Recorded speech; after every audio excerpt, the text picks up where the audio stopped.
to learning about your health, from diseases to deficiencies, there is no substitute for a blood test. To make you a better educated patient, we asked the author of Your Blood Never Lies about the basics of blood work.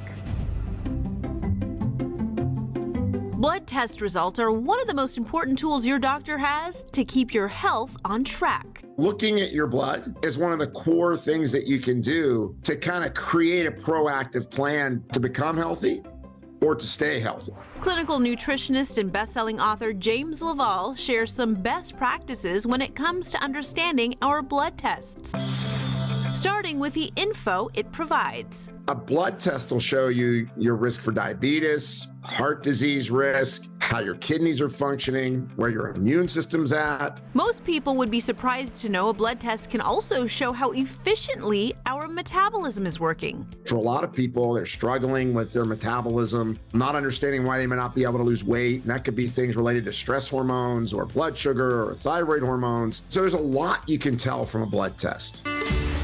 Next up, it's important to understand certain markers or annotations on a blood test, especially since the U.S. is in a full-blown diabetes epidemic, according to James. Half of the U.S. population is either a person with diabetes or they are pre-diabetic. He says the majority of us need to pay attention and ask our doctors about the following markers. Glucose, hemoglobin A1C, which is a long-term marker for how you're controlling your glucose. And then I like getting insulin to find out, are you making too much insulin? Are you insulin resistant? Those are three really important markers. He says to have a conversation with your doctor about your numbers so you can stay on a healthy path.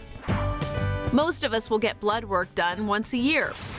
But James says many times our results are skewed because we don't follow fasting directions. In general, I always recommend that people fast at least 8 hours before their blood test, because if you eat, it could alter your blood sugar, it could alter your triglycerides, it could alter your lipids. Also, he says to be completely honest with your doctor about alcohol consumption and over-the-counter medication you have taken 24 hours prior to blood work.